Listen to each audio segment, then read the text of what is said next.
apresentar para vocês o nosso querido Gustavo, tá? O Gustavo, antes de mais nada, ele é um pai recente, tá com uma filhinha de 1 mês e meio, a Beatriz. Então, se vocês observarem alguma olheira nele, vocês não se preocupem, tá? Isso tem o nome, Beatriz. Ele tá também com Verdade. essa cara meio encantada dele, de pai novo, é isso. O sorriso não vai desfazer, muitas vezes o É, sorriso não desfaz. só explicando um pouquinho, né, Gustavo? O Sim, sim. Gustavo, ele é um grande amigo, é um consultor, um analista técnico de investimentos. Ele vai poder falar um pouquinho mais sobre ele também, né? Ele fez uma graduação em física pela Unesp. Meu Deus, graduação em física, uau! Tem um MBA em mercados financeiros pela St. Paul. Ele foi, né, iniciou a carreira dele como um professor de física e tudo que ele fez foi preparar, né, o que ele tem uma especialização em preparar alunos para os vestibulares mais concorridos do país. Então, vocês imaginam aí a situação, né? Ele trabalhou, dedicou a carreira dele a mais de 15 anos dando aulas. E, em paralelo, ele também começou a trabalhar como educador financeiro. Isso é bem bacana, essa atividade dele como educador financeiro. Foi assim que a gente se conheceu, nesse momento aí da carreira dele também. Hoje ele tem uma certificação de assessor financeiro da Ancord e ele é analista de investimentos do CNPIT. É assim que fala, né, Gustavo? Sim, sim, a nossa credencial de analista, Isso, Associação dos Profissionais de Mercado. atualmente ele é credenciado junto à APMEC também, né? Então ele trabalha, trabalha, né, e já atuou junto aos maiores escritórios de investimentos, corretoras do país, e eles se especializam muito nesse mercado de renda variável e derivativos. Hoje ele atua como um mentor, um consultor, um orientador para as pessoas nessa área financeira. Tem ajudado muitas pessoas, porque não é fácil, né, a gente entender tudo isso. E ele se especializou nisso, então ele ajuda pessoas nesse momento. E o foco dele é sempre essa orientação para que ele dá autonomia para que a gente tome as decisões, ele deixa as coisas muito claras para que a gente possa escolher os melhores caminhos. E foi assim que a gente se conheceu e que hoje eu estou apresentando ele para vocês também. Nosso evento a gente vai fazer em torno aí de uns 30, 40 minutos, mais ou menos, essa apresentação dele. Eu vou deixar um espaço no final e também nós estamos com um chat também para vocês colocarem as perguntas. É um tema que tem muita pergunta, muita dúvida, muitos compartilhamentos. Eu vou pedir para que vocês fiquem à vontade para vocês colocarem as dúvidas que vocês tenham aí. E a gente pensa em ter um horário aí das 9h30 até as 10, alguma coisa assim, para a gente conversar, trocar, que eu acho que isso que pode ser interessante também para esse momento, esses questionamentos. Tá bom? Então, Gustavo, tá com você. O palco é teu, Gustavo. Vamos lá. Obrigado, Cris. Como a Cris comentou, eu hoje atuo como consultor financeiro, sou sócio de uma empresa de investimentos, a gente gera relatórios, a gente faz gestão de carteira, e eu trouxe um tema, vou compartilhar já a nossa tela aqui, que é muito atual. Ontem, inclusive, a gente teve um pouco mais de pimenta e tempero, né, nessa situação das incertezas, né? Então, o que o mercado vem interpretando como uma incerteza é baseado muito nessa questão do para onde eu olho, né? O que eu vou fazer. Então, o ano passado começou com um país resolvendo alguns problemas críticos, né, de reformas, de infraestrutura. Então, o Brasil parecia estar voltando aos trilhos. Logo no comecinho do ano, eu não me lembro se todos, não tenho certeza, na verdade, né, se todos vão se lembrar, o governo Trump fez uma ação no Irã e acabou ali matando, né, um general no Irã, e isso também provocou no comecinho do ano, em janeiro, uma distorção de preços muito grande no petróleo, um receio muito grande. Isso teve impacto direto na nossa cotação de câmbio, né? A principal cotação de câmbio que a gente utiliza no dia a dia, que é a taxa de câmbio de reais por dólar. em fevereiro isso parecia estar melhorando, mas a gente começava a ouvir um ruidinho sobre uma doença na China que estava se espalhando muito rápido, e a gente começou a receber vídeos no WhatsApp. E eu lembro, eu tinha acabado de oficializar minha transição de carreira, de dar sala de aula para o mercado, 100% dedicado a isso.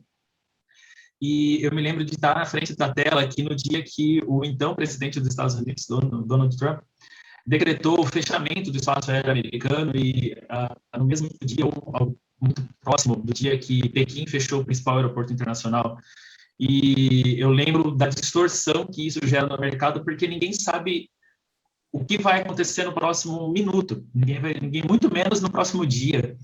Então, isso gerou uma incerteza muito grande, e ativos que são considerados de segurança, como, por exemplo, os metais preciosos, os títulos de renda fixa do governo americano, né, os títulos de financiamento do governo americano, que são ativos historicamente conservadores, né, de proteção mesmo, todos eles, todas as classes de ativos ficaram distorcidas, com preços com altíssima volatilidade, e obviamente, durante a nossa conversa, eu vou explicar melhor como que o mercado financeiro interpreta, né, dentro do nosso vocabulário, o que significa volatilidade. E isso, desde então, é como se fosse uma bola de neve. Essa incerteza ela foi crescendo desde então, porque muitas coisas que foram feitas às pressas, né, sem necessariamente haver um estudo ou uma comprovação de que elas eram, ao longo dos tempos, eficientes.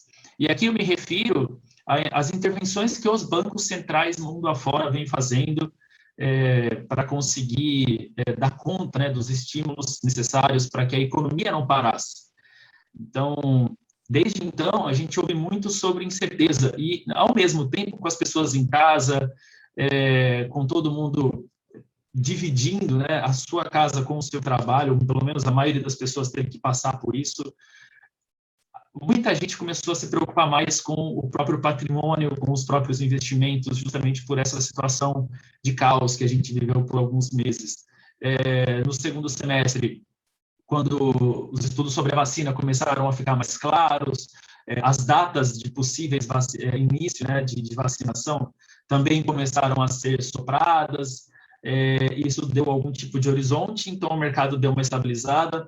Mas a gente, aqui, quando eu falo a gente, os profissionais de investimento, a impressão que dava é que não era algo saudável.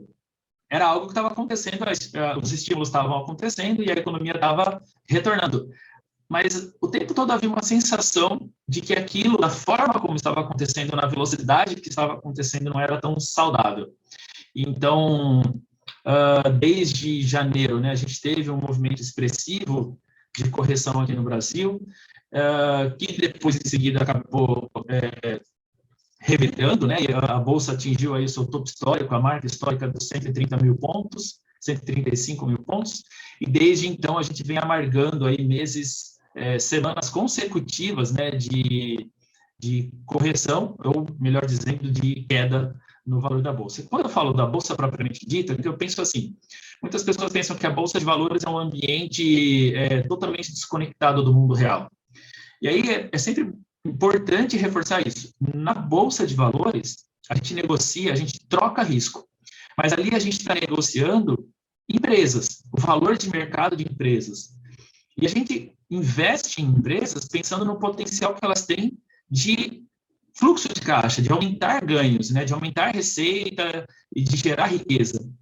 Então, não se faz isso apenas por especulação, se faz isso muito por necessidade e por acreditação, por confiança de que aquela empresa é sólida e aquela empresa realmente tem funcionários que não são somente números, um patrimônio que não é somente de dinheiro, mas sim de valor, enfim.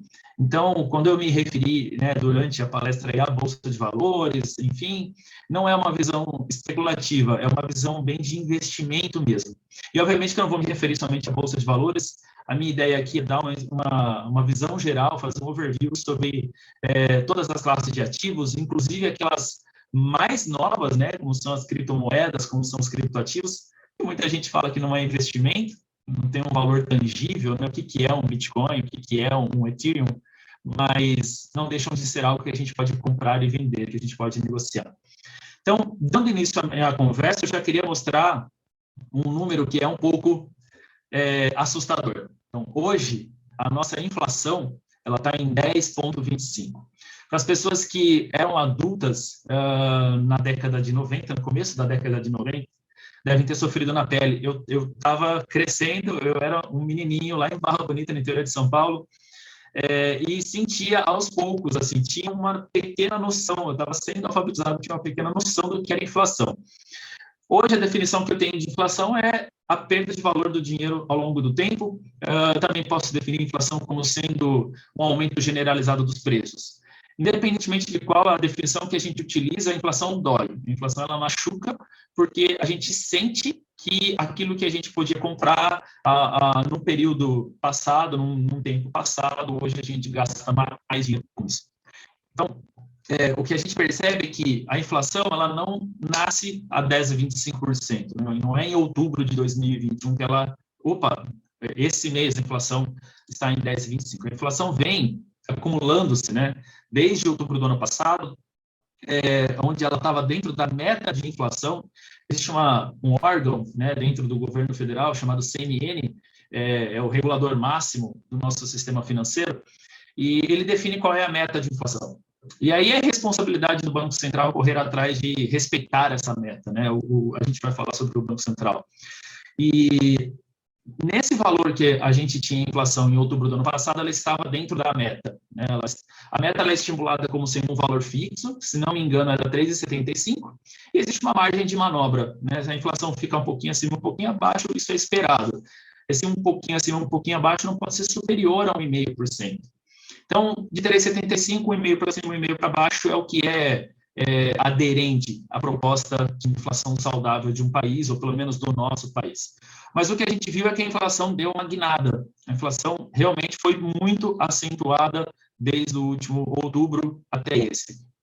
E o que a gente percebe é que, mesmo para os profissionais, para as pessoas que vivem a vida, se entregam, se dedicam academicamente, se dedicam profissionalmente a isso, está difícil de seguir a inflação, está difícil de ganhar, ainda muito mais difícil ganhar da inflação. Porque quando a gente observa na principal plataforma numa das principais vitrines de investimento do país, uma das maiores corretoras do país, quando o cliente ou o investidor ele acessa a opção de investir em fundos, e fundo é uma espécie de condomínio. Você acredita num gestor, você acredita numa estratégia, e esse gestor ele vai tomar conta do seu recurso, né, junto com a estratégia que ele tem na própria definição do fundo, no próprio regulamento do fundo, de como ele vai aplicar o seu recurso. E só quase, nem 30%, quase 30% dos fundos conseguiram superar a inflação, ou seja, de todos os profissionais do mercado, 70% estão amargando uma desvalorização dos recursos dos clientes e até do próprio recurso, porque o gestor também aplica no próprio fundo, é sempre importante falar disso, né? É um jargão muito conhecido no mercado financeiro, skin in the game, né? Quando o gestor ele aplica o próprio recurso na estratégia que ele vende para os clientes. A gente está falando aí de 70% dos fundos da maior vitrine de fundos do Brasil não conseguem chegar à inflação, não conseguiram acompanhar a inflação nesse prazo de um ano. E descendo um pouquinho ainda, ou seja, dando uma margem de manobra, dando uma margem de espaço aí para os profissionais, quando a gente vai comparar com a Selic, que é a taxa básica de juros, é o menor juros da economia, é a referência de juros da economia, né, de endividamento do governo das dívidas públicas, só metade dos fundos conseguem, de fato, acompanhar o aumento da Selic. Então, não é somente com a inflação que isso está sendo difícil, até mesmo com os juros básicos da economia. Para as pessoas que já têm algum conhecimento, se você possui investimentos em Tesouro Selic, você conseguiu acompanhar o aumento da Selic. Mas, para quem tem outras estratégias, e aí das mais variadas estratégias, né, de multimercado, de ações, de fundos internacionais, de câmbio, ou de renda fixa, que seja, somente metade dos gestores conseguiram entregar um rendimento nesse mesmo prazo igual à Selic. Lembrando que a Selic começou o ano na mínima histórica, né, de 2%, em janeiro de 2021, Isso aqui aconteceu por conta da pandemia, né? Então, vamos lembrar rapidinho que, como eu comentei no começo da nossa conversa, logo que a pandemia estourou, os bancos centrais mundo afora, eles começaram a pensar em como estimular a economia, como que as pessoas poderiam continuar consumindo sem guardar todo o dinheiro, porque a primeira coisa que nos vem à cabeça quando a gente não tem certeza do que vai acontecer, no momento de incerteza, a gente espera. Eu não vou tomar essa decisão agora, eu não vou comprar uma casa agora, eu não vou comprar um carro agora. Então, talvez eu esteja falando e alguém aí esteja sentindo isso. Poxa, eu tinha vontade de ter comprado uma moto ano passado, um carro ano passado, em março, mas, puxa, aí veio a pandemia. Será que eu preciso mesmo comprar isso agora? Será que esse bem ele é realmente necessário? Então, é natural, é um sentimento humano, no momento de incerteza, a gente prioriza, a gente gasta somente com aquilo que é absurdamente necessário. Mas, em compensação, isso gera, né, um acúmulo de recursos, ou seja, isso desacelera a economia, isso faz com que as pessoas gastem, as pessoas gastando menos, obviamente que as empresas vendem menos, se as empresas vendem menos, a receita diminui, se a receita diminui, eu não consigo manter meus funcionários, eu não consigo manter minha estrutura, e obviamente que tudo isso se compromete, né? Toda essa estrutura que a gente conhece se compromete. Esse tema foi muito discutido, o que era mais importante, se era o lockdown e a preservação da vida, ou se era a economia, mas, no fundo, a discussão ganhou mais visão política do que a solução em si, do que a busca pela solução em si. Então, o que aconteceu foi que, para um país emergente, como é o Brasil, como outros países emergentes que tomaram a mesma decisão, uma das medidas que um banco central pode fazer para estimular a economia é reduzir a taxa de juros. Isso é chamado de política monetária. Quando a economia começa a desacelerar, o Banco Central ele diminui a taxa de juros, que no caso a gente chama de taxa Selic, ele diminui essa taxa para que fique mais barato para as pessoas gastar, para que elas fiquem com um endividamento mais barato. E quando elas ficam com um endividamento mais em conta, né, pagando menos juros, elas obviamente que repensam aquele, vou comprar agora ou não? Vou gastar isso agora ou não?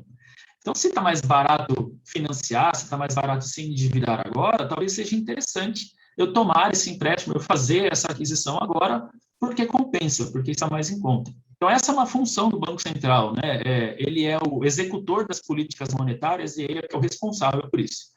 E ele, durante a pandemia, ele foi cortando a taxa de juros. Isso já vinha, na verdade, desde o governo Temer, né? A redução da taxa de juros. O Brasil é um país que, historicamente, teve taxas de juros muito altas, mas desde o nosso último presidente, a gente vem reduzindo as taxas de juros, até que, durante a pandemia, essa taxa chegou à mínima histórica de 2%. O problema é que, como eu também comentei, não existe um estudo comprobatório do qual é o impacto que isso tem pelo prazo que isso foi estendido num país de uma economia tão sensível como é a nossa, uma economia jovem, uma democracia jovem. Então, a consequência disso, né, é que as pessoas acabam vendo o dinheiro disponível e acabam, obviamente, gastando mais. E, nesse momento, eu também me refiro aos auxílios que não entrando no mérito do auxílio, é claro que durante a pandemia ele foi absurdamente necessário, mas o Brasil foi o país que mais deu auxílio. Entre os emergentes, né, entre esse grupo de países de economia semelhante à nossa, uma economia exportadora de commodities, nós fomos o país que mais deu auxílio. E a gente vai mostrar daqui a pouquinho, isso teve um impacto significativo na nossa dívida. E quando a gente começa, eu digo Brasil, quando o Brasil começa a gerar uma dívida interna, né, para colocar e estimular a economia na marra, né, para que as pessoas tenham acesso a recursos para o básico, que foi o caso, né, que era para alimentação, que era para manter um nível básico de, na verdade, acredito que eu posso falar até em sobreviver durante a pandemia, a nossa moeda ela perde valor frente às outras moedas. Então, isso a gente vê o impacto direto na taxa de câmbio. É interessante mostrar que o Brasil, desde 2018, ele já vinha, na verdade, anteriormente a 2018, o nosso câmbio ele tinha ali uma flutuação que é natural, mas ele tinha uma taxa de câmbio que era mantida, entre aspas, eu vou dizer, artificialmente, porque a nossa taxa de juros era muito alta. Então, é interessante pensar do ponto de vista do investidor estrangeiro, que olha para o Brasil e vê, por exemplo, uma taxa de juros de 14% ao ano, enquanto que no país dele, essa taxa de juros, vou dar o um exemplo aqui nos Estados Unidos, essa taxa de juros era de 2% ao ano. Então, eu posso pensar da seguinte forma, se aqui nos Estados Unidos o meu investimento é 2%, mas lá no Brasil é 14%, deixa eu dar uma olhada como é que é o risco lá no Brasil. Se não for tão alto, compensa eu levar o meu dinheiro para lá, ou uma parte dos meus recursos para lá, e investir a 14% ao ano. Então, isso, quando um país tem uma taxa de juros muito alta, ele atrai investimento internacional. No jargão do mercado, isso é chamado de carry trade, é uma estratégia de investimento. Então, um país que tem uma taxa de juros elevada, ele acaba atraindo investimento internacional, um investimento rentista, né? Um investimento que é só baseado em renda, não é um investimento direto na economia, nas empresas, é um investimento de juros. Então, a nossa taxa de juros, a nossa taxa de câmbio, perdão, ela era mantida nesse patamar justamente por uma taxa de juros muito elevada. A gente percebe um aumento da taxa de câmbio conforme a gente percebe uma diminuição da taxa de juros. Eu não coloquei aqui a taxa de juros diminuindo para não ficar um gráfico muito poluído, mas a gente percebe que a nossa taxa de câmbio ela foi subindo, então de 3,15 para 3,65 em um ano, de 3,65 para 4,18 em um ano, e aqui a gente tem um movimento absurdamente expressivo da desvalorização do real, né, ou, obviamente, da valorização do dólar no começo da pandemia, e desde então a gente vem amargando um mercado de câmbio muito volátil. O mercado de câmbio que, ao contrário do que muitas pessoas pensam, favorece demais o exportador, a gente não pode esquecer que o exportador também tem custos em dólar. E todas as famílias têm custo em dólar. O trigo que o Brasil compra para fazer, o trigo que o padeiro compra, o supermercado compra, a farinha de trigo que a gente compra no supermercado, ela é cotada em dólar. E a gente importa, o Brasil não é autossuficiente nesse tipo de produto. A nossa gasolina, ela é negociada pela Petrobras, ainda como petróleo, em dólar. Por quê? Porque a Petrobras segue os preços internacionais, ela não pode vender somente para o Brasil, ela não é 100% estatal. Então, independentemente do viés político, das discussões que isso possa gerar, a gente tem que sempre pensar que quando a nossa moeda se desvaloriza, frente à principal divisa comercial do mundo, que é o dólar, tudo para nós fica mais caro. E aí vem um pouco mais, né, de tempero nessa inflação. Então, a inflação ela não veio somente porque o governo colocou mais dinheiro na economia através de uma política monetária, através de uma redução de taxa de juros, onde os bancos puderam emprestar dinheiro a um juros menor. Ela também veio porque o resultado desse movimento, desse fluxo de dinheiro, dessa movimentação de dinheiro, acaba gerando uma desvalorização da própria moeda frente a outras moedas, né? E a principal moeda do planeta, que é, comercialmente falando, o dólar. E o que a gente percebe, né? O Banco Central, aliás, perdão, a gente percebe que, ainda associado a essa desvalorização do dólar, a gente tem um aumento da dívida pública. Então, como eu já comentei, né, o país precisou gastar mais durante a pandemia, justamente por conta dos auxílios, mas também por o próprio gasto convencional da máquina pública. Então, a gente tem uma política monetária expansionista, ou seja, uma política monetária que é mais gastona, que injeta mais dinheiro na economia, e, ao mesmo tempo, a gente tem uma dívida pública aumentando. Isso, por conta disso, né, que a gente vê a inflação hoje no patamar que está. Quem pode nos socorrer nesse momento? Qual é a figura, qual é a instituição que tem todas as ferramentas e é capaz de fazer isso, tem a finalidade, o propósito de criação, o propósito de existência dessa instituição para nos proteger? É o Banco Central. O Banco Central ele tem que lutar contra isso aqui, né? O risco país, quando ele sobe demais, e o risco país sobe por quê? Né? O risco país ele sobe justamente pelo aumento de endividamento, né, e pela desvalorização da moeda. Então, esses dois motivos principais, eles refletem no que a gente chama de risco país. O risco país é uma das primeiras observações de um investidor internacional. Ele vai para uma plataforma de análise, ele observa o risco país, ou seja, o quanto que aquele país está tendo que pagar a mais de juros referente a uma taxa básica que ele mesmo estabeleceu. Então, a gente vê aqui, por exemplo, quem estiver observando o gráfico, esse 200, na verdade, é 200 basis points, ou 2%. Significa que se a nossa taxa básica de juros for de, por exemplo, 6%, como é agora, 6,25%, um estrangeiro ele vai exigir no mínimo 8,25%, ou seja, 2 a mais. Né? Esse risco país ele vai aumentando de acordo com o gráfico que eu mostrei anteriormente. Se a dívida de um país vai aumentando muito e a arrecadação não acompanha na mesma velocidade, isso faz com que a interpretação do risco que esse país não vai conseguir pagar a sua dívida, os seus credores, aumenta. Mas aí você pode estar pensando agora, poxa, mas é o próprio país que emite essa dívida, é o próprio país que paga com o dinheiro que ele mesmo cria. E eu te dou razão, tá certo?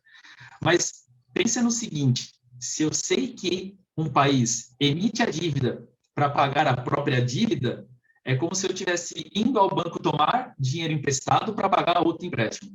Então, é basicamente isso que o mercado analisa. Quando o país gasta demais, ele tem que ter uma fonte clara de receita, ele tem que ter de onde esse dinheiro vai vir para pagar quem já emprestou o dinheiro para o governo.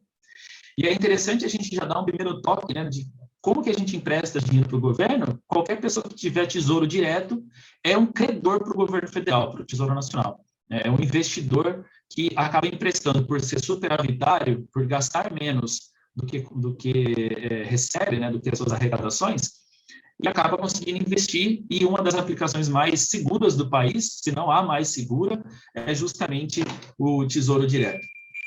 Então, o risco país é uma medida que o mundo tem, né, disponível para observar a saúde financeira do nosso país. E como eu estava dizendo, o Banco Central ele tenta lutar para que esse risco do país, né, não se sobreleve, não fique sobrelevado.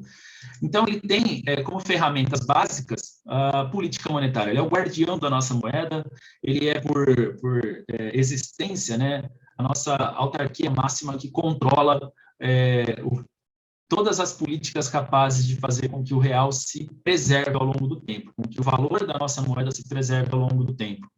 Então, é o Banco Central que executa, né, todas as políticas monetárias possíveis, todas as ferramentas de política monetária que são disponíveis para um Banco Central. É interessante pensar nesse momento que algo também aconteceu durante a pandemia, e não só com o Banco Central do Brasil, mas com o maior Banco Central do mundo, que, como eu já comentei, uma das medidas, né, uma das ferramentas de política monetária que um Banco Central tem para estimular a economia é justamente a redução da taxa de juros. Mas talvez alguém esteja se perguntando, e quando a taxa de juros já é baixa, como no caso de um país desenvolvido? E quando a taxa de juros já é de 2% ao ano, como era no caso dos Estados Unidos? Qual é a medida, qual é a ferramenta, será que um país, que um Banco Central tem à disposição para conseguir continuar estimulando a economia a girar? E aí eu te respondo o seguinte, no caso do Banco Central americano, o Fed, o Federal Reserve, o Banco Central americano ele começou a se tornar sócio das empresas, investidor das empresas. Então, ele começa a tomar dívida. E aí, o fluxo de caixa é o seguinte, existe uma dívida disponível à venda de alguma empresa que precisa captar recursos para a sua gestão, o Banco Central americano vai lá e toma essa dívida, ou seja, ele aplica nessa dívida. E aí observa o movimento das minhas mãos, ele toma essa dívida e paga, ou seja, ele dá o dinheiro para quem precisa. Isso foi acontecendo a uma taxa, a um ritmo de 120 bilhões de dólares por mês.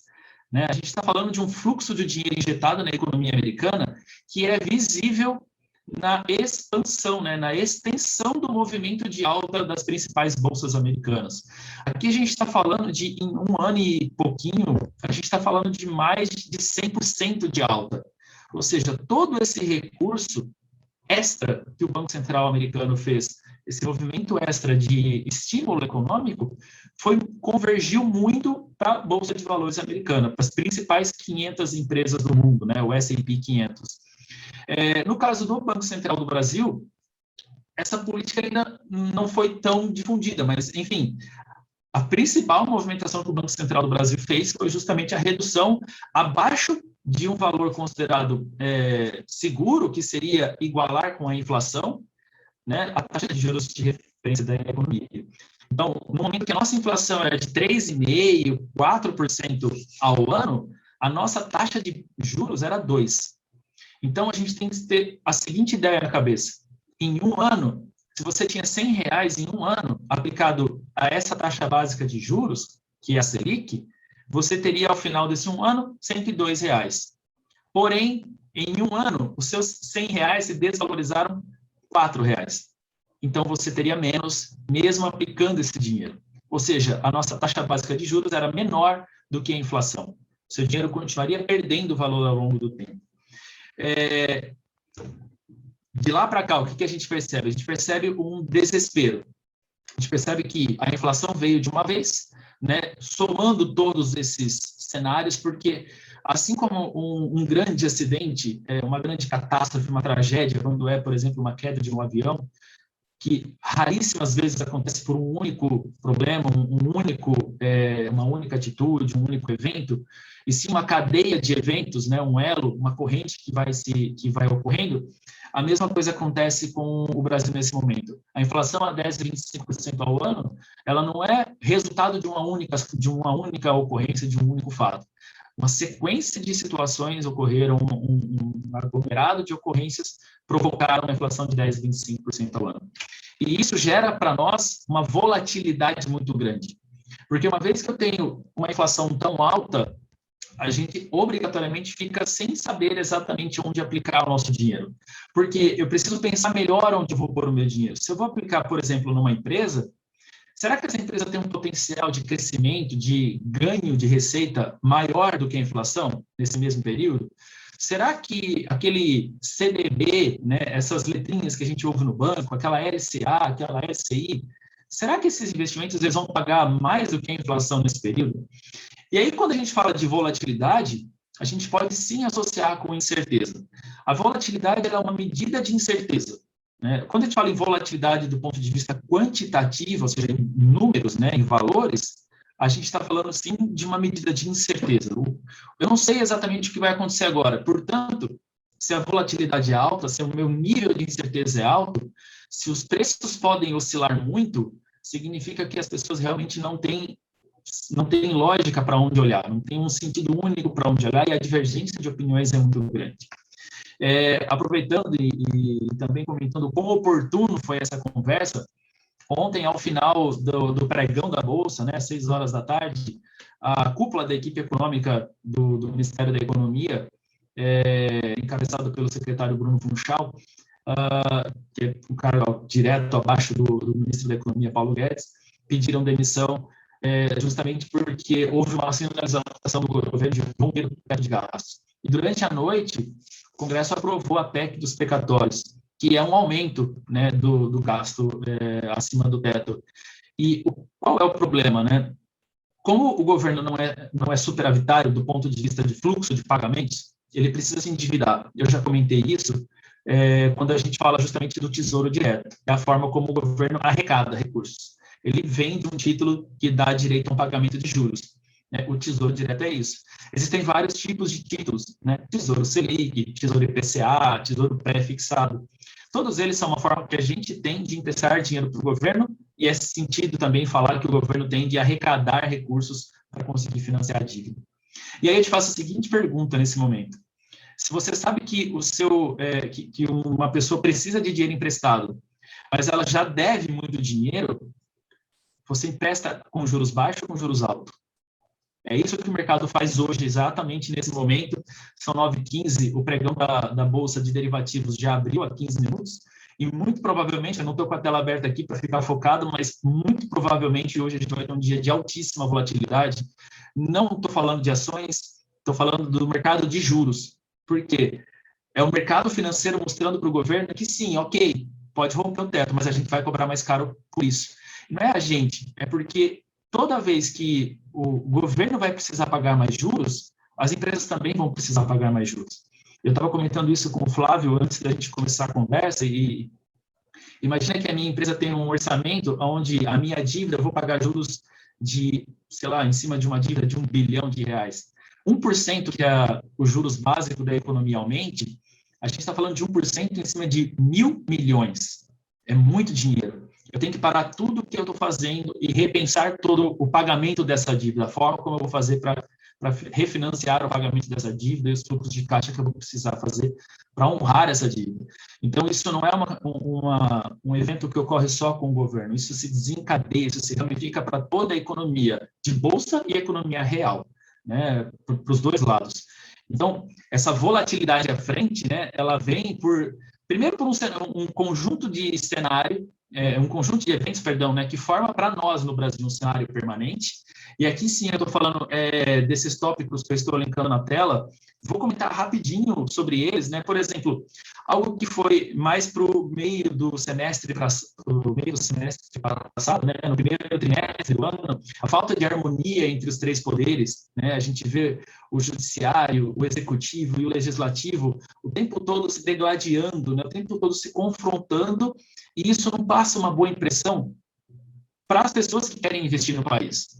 Eu vou tentar não usar o termo investidores, né? Porque parece que é uma terceira pessoa. Estou falando de nós. Estou falando da pessoa que é superavitária, por exemplo, não precisa ser muito superavitária. Qualquer pessoa que tenha R$100 consegue investir em ações hoje em dia. É possível comprar uma ação de uma empresa e se tornar sócio dela. E não dá para desmerecer, porque R$100 é importante para alguém. Então, quando eu não tenho uma certeza de para onde o país está olhando, para onde as autoridades estão olhando, eu prefiro algo que seja absurdamente seguro. Eu não vou investir no país que eu não consigo ter um norte. Então, não é somente da falta de harmonia entre os poderes, eu também estou falando do planejamento e da execução. Então, é sempre bom lembrar, assim, a gente tem um discurso, né, dessas autoridades, a gente tem uma fala, essa fala dá um norte, mas quando a gente começa a ver as atitudes, as ações, as execuções, a gente vê que são divergentes. A fala e a execução vão para lados não paralelos, elas não andam para o mesmo caminho. Além disso, a gente vem vendo também efeitos do clima cada vez maiores, isso tem sido muito recorrente, e eu posso sim associar isso a um efeito permanente, né? São uma cadeia de eventos que vem sendo cada vez mais comum. A gente está falando de furacões, geada, para quem adora e aprecia um cafezinho como eu, um dos melhores cafés do Brasil e do Espírito Santo, vale falar, aqui no Espírito Santo, né, a gente tem um café que é excepcional, mas o Brasil é o maior produtor do mundo em café. E devido às geadas, o café dobrou de preço no último ano, né, o grão. Então, isso tem um impacto, né? Esses eventos climáticos extremos, eles têm um impacto no nosso bolso, eles têm um impacto na nossa vida. Então, isso também vem trazendo incerteza, porque o produtor rural, o comerciante, né, o exportador, eles acabam também tendo uma dificuldade com todo esse conjunto de informações que eu estou tentando aglomerar aqui, com relação a câmbio, juros, fica muito difícil de estabelecer um fluxo de pagamentos, de uma estratégia de investimento para a minha empresa, e isso gera bastante incerteza. Uma coisa que eu venho falando bastante na minha consultoria é com relação às novas formas de consumo, né? A pandemia mostrou isso de forma muito clara. As pessoas precisaram mudar a forma como elas consomem. Mas não é só por causa da pandemia, né? Se a gente pensar, por exemplo, há 5 anos atrás, será que todo mundo que está aqui nessa audiência assinava Netflix? Será que todos que estão nessa audiência já tinham ouvido falar de Spotify, de Music on Demand, ou de Vídeo on Demand? Né? Será que a gente pagava sites de notícia, como é muito comum hoje em dia? Né? Eu não assino mais jornais físicos, eu assino somente jornais digitais. E como isso reduz o preço, a gente acaba pagando mais de um. Né? Então, hoje, por exemplo, eu assinava jornal físico e agora assino sites de notícia. Então, a forma como a gente consome também tem mudanças rápidas, né? E isso acaba mudando o nosso orçamento e acaba mudando a forma como o mercado entrega produtos para nós. Então, hoje eu consigo fazer compra de supermercado, ainda bem como pai novo, consigo fazer compras de farmácia online, enfim. Essa forma como a gente vai mudando o nosso consumo acaba também tendo um impacto nas estratégias das empresas, e isso também traz um pouco de certeza de quanto que eu vou cobrar sobre esse produto. E algo que, infelizmente, também tende a ser permanente por um período maior do que o que a gente aceitaria, né, de forma mais tranquila, são as novas variantes do Covid. Hoje a gente fala em variante Delta, mas existem outras variantes que também têm um alto poder de contaminação, né, e sempre haverá esse questionamento, e não só questionamento, e aí algo que não é, infelizmente, controlável, que são as especulações, né? E das especulações, as fake news. Isso se dissemina com uma velocidade também muito mais rápida do que a própria doença em si. E aí eu trago outros cenários, né, que não são permanentes e que vêm ganhando força, e que vêm ganhando os sites de notícia, né, como, por exemplo, talvez daqui para frente, né, principalmente esse finalzinho de ano, a gente ouça muito falar sobre quantitative easing. Eu já toquei nesse assunto, foi a fala que tive sobre o Banco Central americano, né, os estímulos que o Banco Central americano fez. Então, quando eu falo de quantitative easing, eu falo de um Banco Central que já baixou muito a sua taxa de juros, mas que precisa continuar estimulando a sua economia por algum problema. E aí o Banco Central americano fez aquelas compras que eu comentei. O problema é que o dinheiro, por mais que ele possa ser impresso, entre aspas, né, através de dívida, o Banco Central possa emitir novas dívidas para pagar esses recursos, a gente também tem que pensar que sempre há um fim, né? Então, isso não mostra um bom cenário para os investidores, né? Tanto aqui no Brasil quanto lá nos Estados Unidos ou no mundo inteiro. Então, o Fed passa a ser um cenário atual, passa a ser, né, um personagem importante nesse nosso final de 2021, justamente por uma redução desse quantitative easing, uma redução dessas compras que ele vem fazendo no mercado aberto. E uma vez que o Banco Central americano reduza essas compras, talvez os investidores fiquem de olho se a economia vai conseguir se manter aquecida sem esses estímulos, sem essa injeção de energia, né, de recursos. Outra coisa que vem também trazendo bastante repercussão é o comprometimento da China com a redução de emissões de gás. Isso faz com que a China mude muito rápido a sua matriz produtiva. Muita coisa na China ainda depende de carvão, né? E para converter isso para outras formas de energia, por mais que ela seja uma referência mundial em energia solar, em energia hidráulica, como o Brasil também isso acaba também trazendo uma mudança de um paradigma, né, de investimentos. E será que ela vai continuar crescendo da forma como ela está crescendo? Porque a China hoje, ela é o produtor do mundo, né? Ela é aquele país que realmente onde se concentram todas as produções importantes no mundo. E uma vez que a China diminui a sua velocidade de crescimento, significa que ela está comprando menos e vendendo menos. Então, é uma referência. A cada vez que a gente vê uma estimativa, ali, uma medida de PIB parcial da China, a gente tem uma orientação de que a China vem reduzindo um pouquinho o seu crescimento frente às expectativas que os próprios analistas de mercado tinham. Então, isso também passa a ser um cenário atual de incerteza sobre 2022, 2023. A gente passou recente, ainda não estamos 100% fora desse problema, mas as crises energéticas, elas se espalharam pelo mundo. No Brasil foi a hídrica, no caso da China, aconteceu com as minas de carvão e com o fornecimento, né, de carvão das minas, que também reduziu drasticamente. O norte da China chegou a ter apagão. E o mais recente de todos, né, e o mais impactante foi justamente a crise de petróleo que está acontecendo até agora. O petróleo está sendo cotado acima de $80 o barril nos dois principais contratos mundiais, tanto o contrato texano quanto o contrato londrino, e isso traz, né, uma busca, uma correria por preços baixos e acaba desabastecendo o mercado. Então, foi até comum a gente ver filas de carros próximos aos postos de combustíveis em Londres e onde houve até ausência, né, teve escassez de combustível em alguns postos. Isso não chegou a acontecer no Brasil, mas no Brasil a gente teve a crise hídrica, né? A gente passou por uma fasezinha aí complexa, né, de especulações em cima de apagão e tal. Calma, eu sei que é bastante notícia, talvez um pouco assustadora, mas daqui a pouquinho a gente dá um respiro.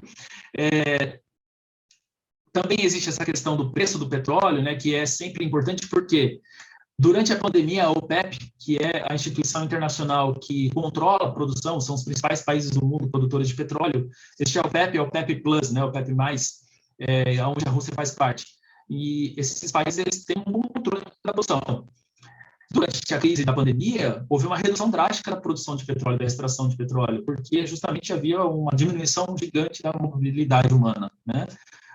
Só que a vacinação em massa, ela acelera a retomada econômica, ela acelera a vontade das pessoas de sair de casa e voltar a consumir no velho normal. e isso não foi acompanhado pela produção de petróleo. Então, a gente vê uma redução gigantesca dos estoques de petróleo, consequentemente, uma redução gigantesca dos estoques de combustível destilado, né, dos destilados de petróleo, no caso, me desculpem, da gasolina e do óleo diesel e de outros, e do gás. Então, chegando o inverno europeu agora, né, o hemisfério norte vai entrar na fase de inverno, a maioria das casas tem a calefação a gás, né, tem o aquecimento a gás. E o gás mais que triplicou de valor, o gás natural mais que triplicou de valor num espaço muito curto de tempo. Justamente porque havia uma redução de oferta durante a pandemia e agora houve um excesso de demanda, né? Um excesso de procura. Isso fez com que houvesse escassez também e por isso uma explosão de preços. É até interessante, quem quiser pesquisar depois, existem alguns casos na Alemanha e também na Rússia de empresas produtoras de gás natural, né, que fazem a entrega do gás natural, que quebraram, porque essa empresa ela precisa se proteger, ela precisa garantir um preço. Então, ela acaba entrando numa operação em mercados futuros para garantia de preço. Mas ela garante um preço X, né? Ela faz uma venda futura a um preço X. Se o preço à vista sobe muito rápido, ela perde, ela tem uma perda financeira. Então, isso não é tão incomum quanto as pessoas pensam e a gente já está vendo aí algumas consequências ruins. E, por fim, eu acho que uma das mais latentes para nós em 2022, com relação aí a tópicos de incerteza, é a eleição. Talvez, se não há, uma das mais polarizadas da história do país, e reforçando o nosso cenário de incerteza, o nosso cenário de receio sobre o amanhã, né? E, portanto, a gente tem essa sensação, quando a gente vai para o mercado financeiro, de andar na montanha-russa, né? Eu fiz uma brincadeira na chamada para a palestra, né, para essa nossa conversa, do King da Key, que é essa montanha-russa que vocês estão vendo no vídeo aí, é a montanha-russa mais alta do mundo, e eu, como profissional do mercado, abro minha plataforma de trabalho aqui e vejo exatamente isso quase todos os dias.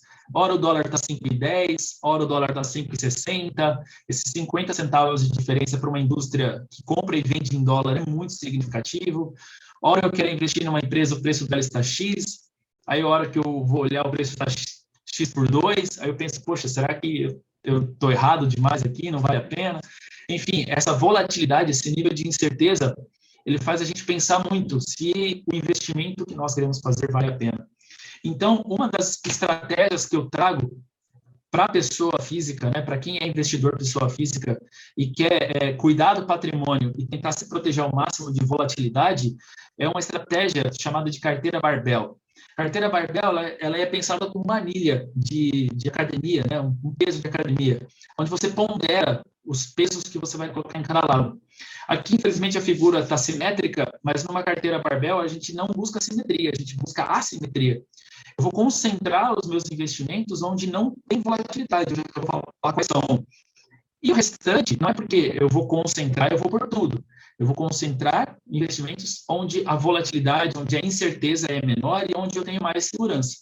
E vou continuar me expondo para talvez continuar sendo investidor naquele negócio, naquele título, naquela empresa, mas com um capital menor, se ele me apresentar muito risco. Então, aqui a gente fala um pouquinho sobre autoconhecimento.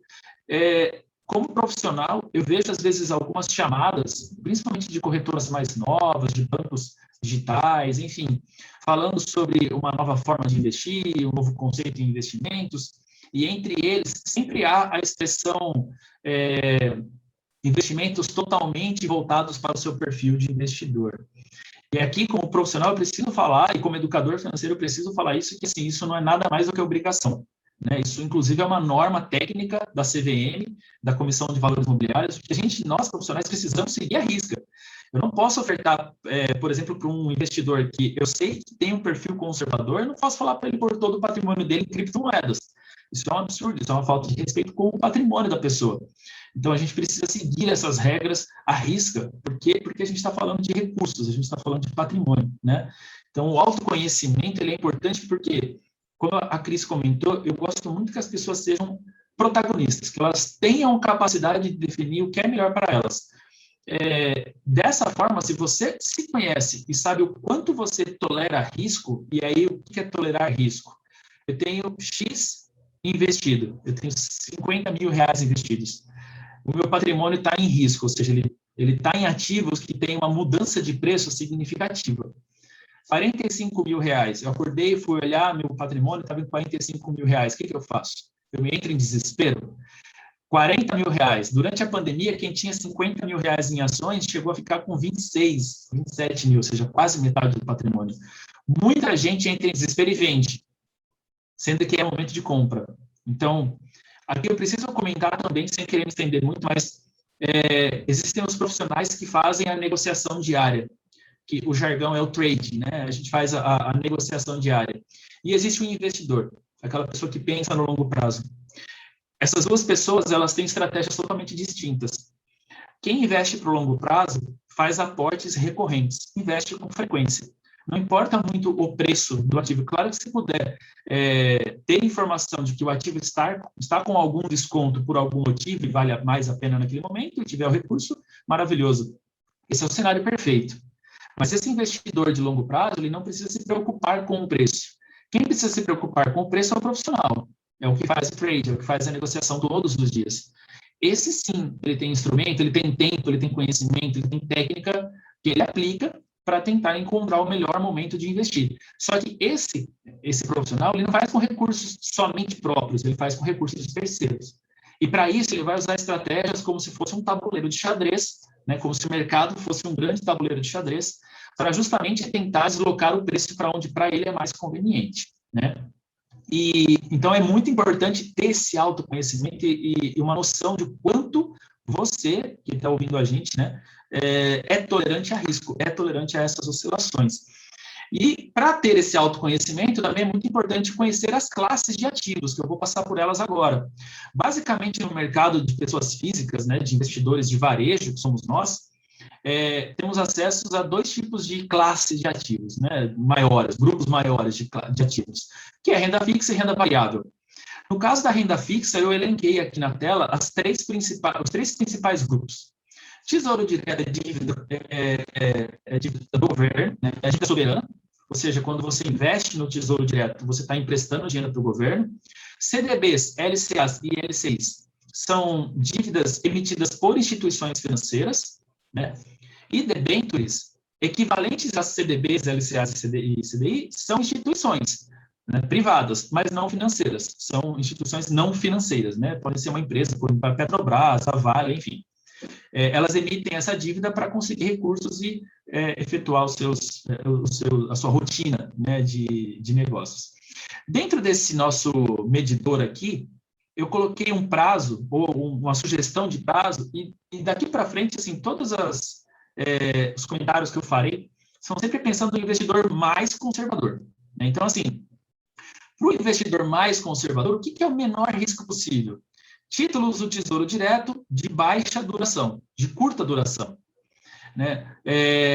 Por que não há risco no Tesouro Direto? Porque é o governo que paga. O governo, ele nunca quebra, ele nunca vai dar calote internamente. Por quê? Porque ele emite a própria moeda, ele pode emitir a própria moeda.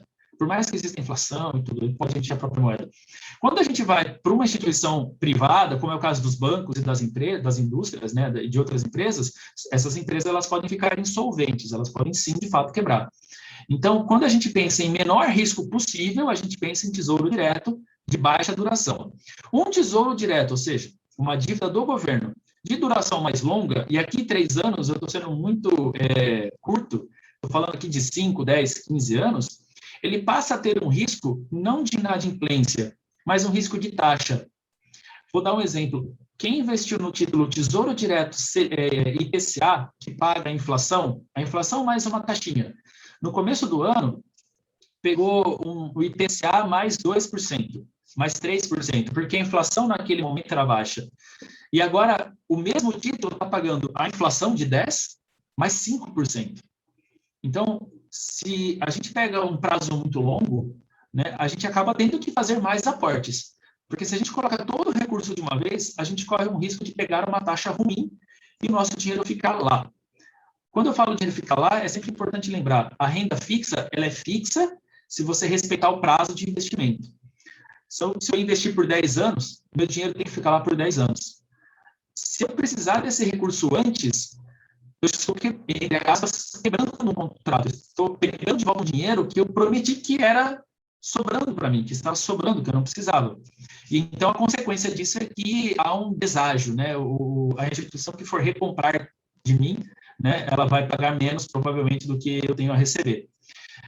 No caso desse, então, termômetro, para quem quer ter o mínimo de volatilidade, o máximo de controle, a gente, principalmente para os próximos eventos, né, que a gente vem linkando aí nos últimos slides, é se concentrar nesses prazos de até 3 anos, até 4 anos. Lembrando que renda fixa no Brasil, ela é tributada sobre o lucro, né, sobre o que eu ganhei do investimento, e não sobre todo o montante investido, regressivo, né? Então, a gente tem uma tabela regressiva, basta buscar no Google lá, tabela regressiva, que provavelmente você nem vai precisar colocar IR, né? Porque já vai aparecer de investimentos em renda fixa. Então, acima de 3 anos é a menor alíquota, acima de 2 anos, perdão, é a menor alíquota, que é de 15% em cima do lucro. Então, de 3 anos, de 2 anos para mais, você já tem uma redução significativa no seu imposto de renda e você tem ainda ali uma métrica de risco bem factível, né, bem importante. Já indo para a renda variável, no caso da renda variável, não é somente o fato do ativo ter um preço que oscila de acordo com o sabor da oferta e demanda, né? No caso da renda variável, o que também torna os ativos de maior risco é a variedade de ativos. Então, quando eu falo de renda variável, eu coloco todos esses participantes aqui. Empresas que são blue chips, ou seja, que têm valor de mercado acima de 200 bilhões de reais. Fundos imobiliários, porque fundos imobiliários eles têm uma garantia, eles têm um ativo como garantia. ETFs é Exchange Tradable Funds, que são fundos negociáveis em bolsa. Eu posso ir lá na minha corretora, no meu site da corretora, acessar minha conta e comprar aquele fundo. Eu viro um cotista e eu vejo o preço da cota em tempo real. Eu consigo ser um cotista a qualquer momento, comprar e vender essas cotas em tempo real como se fossem ações. É muito semelhante. Eu coloco eles como sendo de menor volatilidade, não como todos eles, porque existe uma variedade muito grande. Existe, inclusive, ETFs de criptomoedas. Mas eu coloco eles como baixa volatilidade porque existem muitos que são protetivos, que são, por exemplo, de ouro, né, um fundo que só negocia ouro. Você pode ser cotista desse fundo e investir em um metal precioso que é protetivo, né? Empresas mid-caps, que são empresas de tamanho médio considerado para o mercado, que é até 10 bilhões de reais, e as small caps, né, que são empresas abaixo desses valores. Os derivativos são ativos complexos e têm uma variedade gigantesca, e criptoativos são mais de 5.000 criptoativos e todo dia nasce, e qualquer pessoa que sabe fazer programação, né, em qualquer linguagem praticamente, ela consegue criar o próprio criptoativo. Então, é por isso que eles se tornam muito voláteis. Então, quando eu falo aqui, eu estou falando assim de empresas desse lado, como sendo a Vale, a Petro, Ambev, enfim, a VEG, empresas desse porte, e do lado de cá eu estou falando de moedas que um adolescente que está aprendendo a programar na China, na Índia, ou até mesmo aqui no Brasil, ele pode criar o próprio criptoativo. Então, a variedade é gigantesca. Você não tem 5.000 blue chips no Brasil. A gente não tem, infelizmente, 5.000 empresas com valor de mercado acima de 200 bilhões de reais. Então, é isso que torna a renda variável perigosa. Você investir em ativos que tem uma variedade muito grande, qual você vai escolher? Por que você escolheu ele, né? Enquanto que investir em renda variável, onde a variedade de ativos é menor, facilita a escolha, facilita a análise, o estudo, e, consequentemente, vamos falar assim, a briga de informações, né, a discordância sobre os preços acaba ficando menor, porque você tem muito mais participantes naquele ativo. E como você tem muito mais pessoas negociando aquele ativo, consequentemente, você acaba tendo um interesse muito grande e isso dificulta a alta volatilidade, né? Por fim, a apresentação da carteira Barbell que eu faço é superior a 80%, né? Um mínimo de 80% do valor que você quiser investir, criar uma carteira, para quem não tem, para quem tem, se não dá para desfazer dos investimentos de alto risco agora, se eles vierem com um preço muito ruim, e aqui falando como analista e dando de bônus uma recomendação, se você tiver ações e elas vierem num preço muito ruim, não mexa, não é o momento. Se puder continuar fazendo aportes, ótimo. Se não puder, aguenta um pouquinho. O que acontece com a política não necessariamente arruína uma empresa, principalmente as maiores da Bovespa. Aguente o tranco aí, mas falando de ativos de baixo risco, né, para um perfil conservador, hoje o aconselhamento seria 50% em cima do Tesouro Direto, que são ativos de baixa volatilidade e de altíssima segurança, né? E aí, essa distribuiçãozinha em cima das dívidas de empresas, né, tanto do setor bancário, do setor financeiro, como do não financeiro, essa distribuição aqui já garante um sossego, uma calma no coração. E para quem quer um pouquinho mais de sabor, né, um pouquinho mais de tempero, quem quiser se incomodar um pouquinho mais e correr um pouquinho mais de risco, pensando em retornos um pouco maiores, ou até mesmo em empresas que são vantajosas do ponto de vista de preço, aproveitar uma boa oportunidade, uma recomendação de investimento, aí não mais do que 20% investido, né, principalmente para quem tem esse perfil conservador, né, como eu já havia colocado. Acho bem interessante concentrar os seus investimentos naqueles ativos que são mais negociáveis, que têm baixa variedade, que é mais fácil de precificar, é mais coerente, são mais interessam mais ao mercado. E aí sim, a gente distribuir o restante, né, desse recurso para renda variável, para renda de risco, entre ativos que acabam não sendo tão negociados ou que a variedade é um pouco maior e fica um pouco mais difícil de definir qual é o preço justo. E, ao contrário, né, do que a gente vem vendo nos jornais, acho interessante do ponto de vista de conhecimento, buscar conhecimento, buscar conhecer um pouquinho sobre os criptoativos. Acredito muito na tecnologia, mas hoje eu não saberia recomendar, por exemplo, nesse momento atual, eu não tenho conhecimento para recomendação de qual ativo é o mais importante. Porque as tecnologias, elas são complementares e é difícil a gente falar qual delas é a mais importante. Então, dentro desse cenário, essa é a estratégia que eu apresento a vocês. A carteira Barbell, ela é reconhecidamente uma carteira protetiva, onde a gente concentra os nossos ativos 80% para mais em segurança, né? Ou seja, ativos que têm baixa volatilidade. A gente continua se expondo de acordo com o nosso perfil em ativos de risco, mas com capital menor. E aí eu vou buscar nesse ativo de risco, que corresponde só a 10% do meu patrimônio, uma oscilação, né, que seja igual à oscilação que 80% do meu patrimônio vai sofrer. Então, lá na segurança, se sobe 1%, é 1% de 80%. Aqui, se oscilar 10%, 12%, 15% para baixo ou para cima, são só 10%. É pequenininho, não vai machucar e não vai desencorajar o investidor a continuar nesse seu progresso de educação e de protagonismo, né? Por fim, para quem quiser, desculpa se eu me estendi muito, para quem quiser mais informações, eu vou deixar aqui as referências. Para quem quiser conhecer, é muito interessante o site da B3, ele é uma biblioteca, né? Quem quiser passar um momentozinho ali para conhecer mais. O site do Banco Central também é muito rico em informação. No site da B3, inclusive, existe uma lista com todos esses fundos negociáveis em bolsa, os ETFs, né? E é bem interessante, dá para investir na Europa, dá para investir na China. Fica até aqui a sugestão, se um dia a gente puder fazer uma conversa sobre internacionalizar os investimentos. Hoje é possível fazer isso direto pelas corretoras do Brasil, mas também está ficando cada vez mais fácil ter uma conta em corretoras que negociam fora do país. Então, isso e menos burocrático, né? Menos ilegal nunca foi, mas, enfim, acaba ficando mais fácil de declarar, fica uma coisa mais comum. E para quem quiser tirar alguma dúvida, entrar em contato, estão aqui todos os meus contatos. Essa é a empresa que eu sou sócio, ali a gente faz gestão de carteiras e recomendamos investimentos, a gente faz análise, gestão e recomendação de investimentos na Dracar. E é isso. Desculpa se eu falei demais, desculpa se eu falei rápido, tentei encaixar tudo aí, passei um pouquinho do tempo que eu tinha programado. Cris, você está mutada. Já liberei aqui. Muito legal, Gustavo. Eu vou pedir para quem tem alguma dúvida, alguma pergunta, algum comentário, ou abrir o áudio, ou mesmo escrever aqui no nosso chat alguma dúvida. A gente ainda tem um tempo ainda para esclarecer. Fiquem à vontade.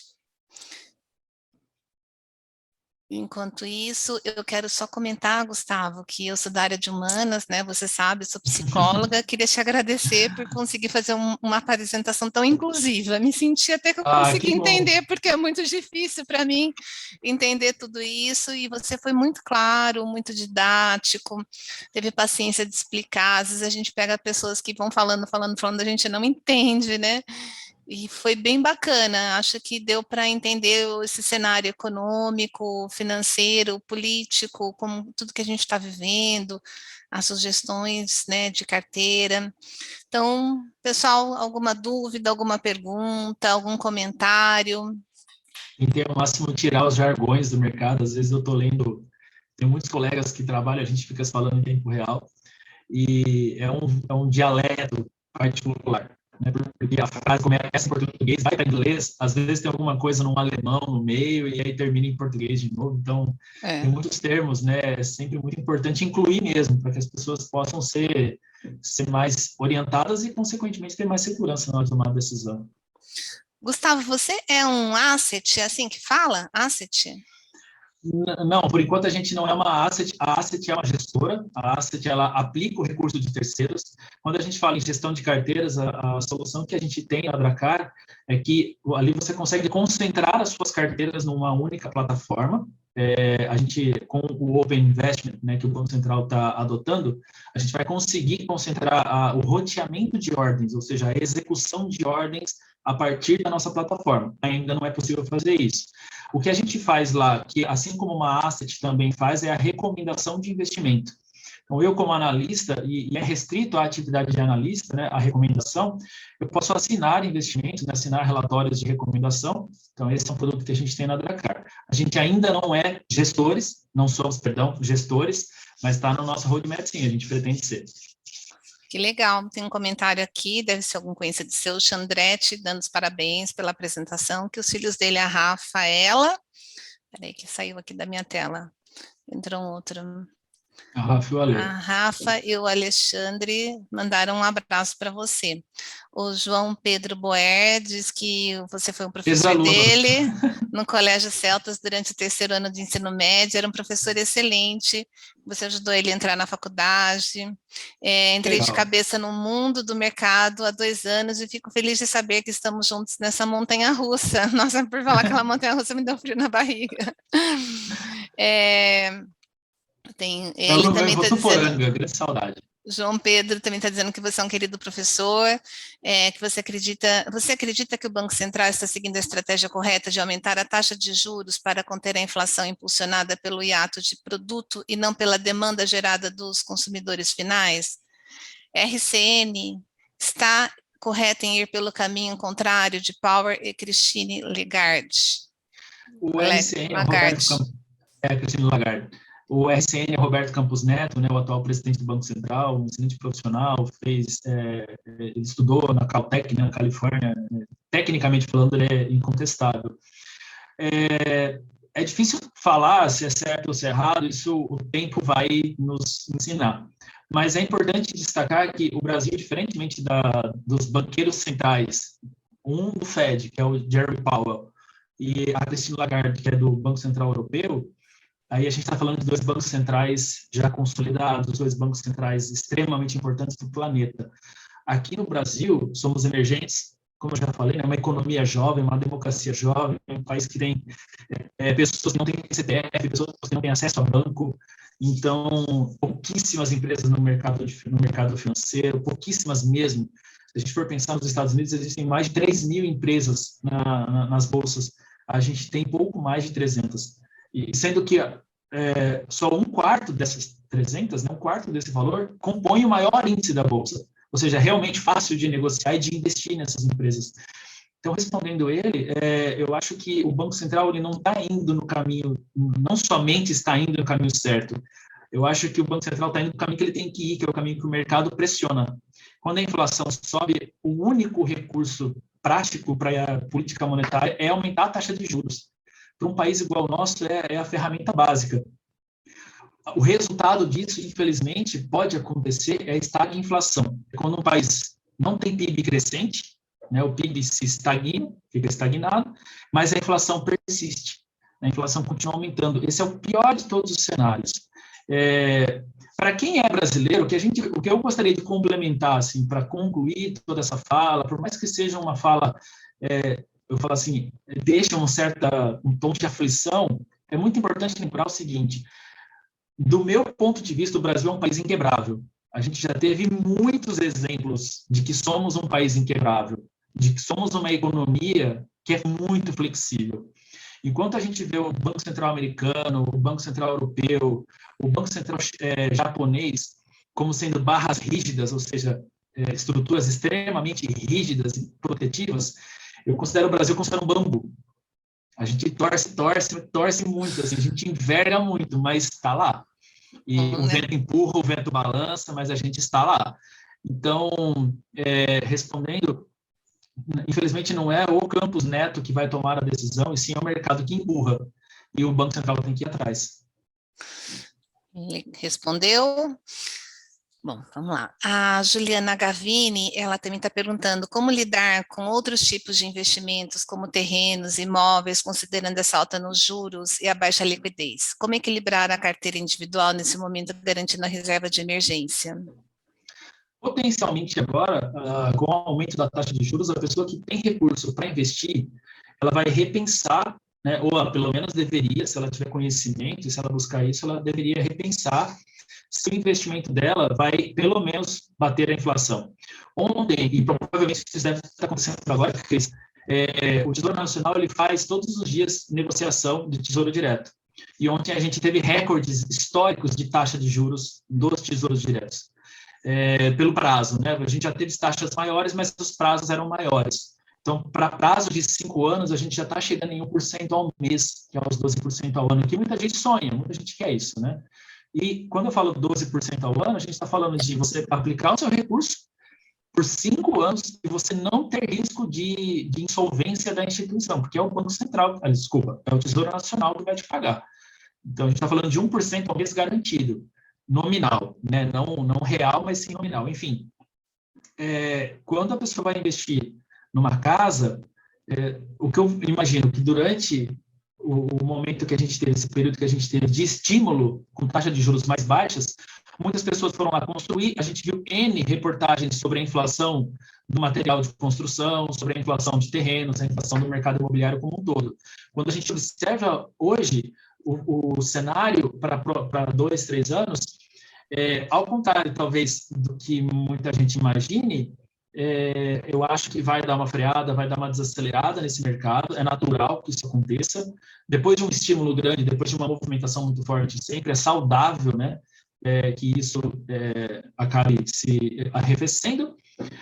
E a gente está falando de ativos que têm baixa liquidez. Então, assim, aquela pessoa que quer comprar para especulação, ela precisa ser um profissional ou ser experiente nisso, né? Ter um acompanhamento, ter alguém que é do setor, algum próximo que possa dar uma assessoria. Porque não é somente uma oportunidade. Está muito barato, eu vou comprar. Mas lembre-se que existe um prazo médio de venda, existe um custo de oportunidade. Às vezes você compra ali para ficar 5 anos com aquele ativo para vender ele a 10% a mais. E se você tivesse aplicado esse recurso a 12% ao ano, você teria mais que 30% ou 50% se for em 5 anos, enfim. É sempre importante ponderar. Qualquer coisa pode nos procurar, a gente faz aí sem compromisso, obviamente, porque é só um cálculozinho, é só uma simulação dessas comparações, né? Fazer essas comparações é sempre importante. Essa aqui é uma amiga, uma guerreira. A calculadora financeira é uma guerreira. Legal. Bom, pessoal, nosso horário está batendo aí, né? A gente vai ter que encerrar agora o nosso evento. Agradeço a todos os presentes, os participantes, o interesse. O assunto é muito importante. Gustavo, eu sinto que a gente está no comecinho, talvez a gente tenha que te chamar muito mais vezes. Eu deixo uma sugestão, Cris. Eu vou aproveitar a oportunidade para deixar uma sugestão, algo que eu realmente considero muito factível. Que, assim como eu mostrei no gráfico a cotação do real por dólar, né, que a nossa moeda, infelizmente, ela vem se depreciando ao longo dos anos, eu acho muito importante compartilhar com as pessoas a internacionalização dos investimentos. É algo factível. Hoje é muito mais seguro do que há 5 ou até mesmo 3 anos atrás, né?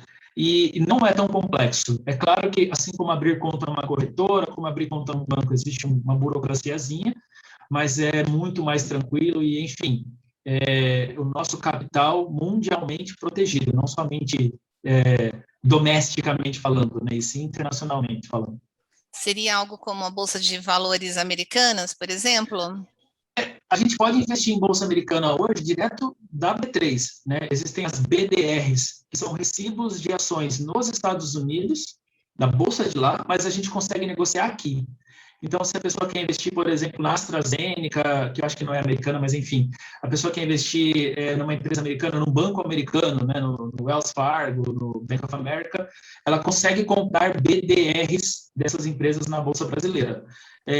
Já há uma proteção cambial, apesar de que você ainda está negociando em reais, mas existe um índice das BDRs, né, que é uma espécie de grupo, né, de BDRs, uma cesta, e ontem, por exemplo, ele ficou positivo contra todo o Ibovespa, todas as 85 empresas do Ibovespa fecharam negativo ontem.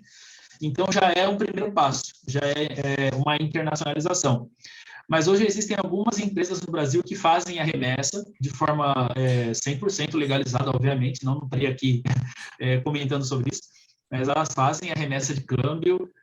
Se for, enfim, se for recorrente, é muito interessante. Se a pessoa puder fazer recorrentemente, 3 meses, 6 meses, é muito interessante, uma baita oportunidade. Nós vamos organizar para você vir aí num futuro próximo, bem próximo, para falar mais para a gente sobre essa internacionalização de investimentos É muito também. prático, exato, é muito prático para os Estados Unidos, ainda é um pouquinho mais trabalhoso para outros países, mas para outros países a gente consegue aplicar via Bolsa Brasileira, tanto pelos ETFs, né, quanto também por fundos que aplicam internacionalmente. Então, aí vai do investidor conversar com o gestor e eu, como analista, eu posso intermediar, eu posso explicar para o investidor como ele faz isso, né, como que ele pode proceder para marcar uma reunião com o gestor ou até mesmo com o analista de um fundo, para que esse analista possa tirar todas as dúvidas da estratégia que aquele fundo tem nos países que ele investe, né, nas bolsas que ele investe.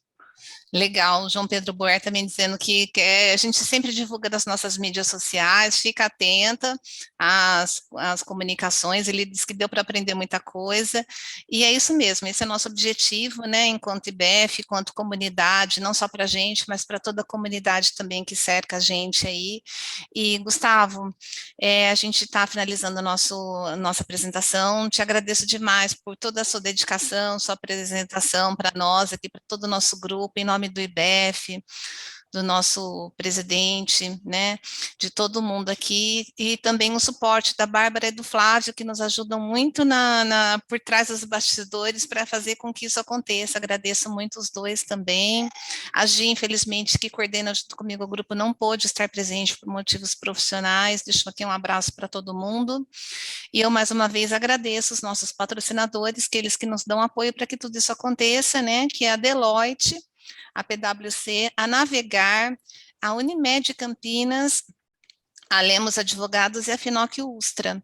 E eu aproveito para desejar um feliz, divertido, amoroso, carinhoso final de semana para todos vocês, que vocês fiquem bem, possam curtir e aproveitar aí o descanso de vocês. Tá bom? Obrigada, Gustavo, tudo de bom. A gente vai se Obrigado a falando todo essa mundo. semana aí, nossos outros Com certeza. assuntos.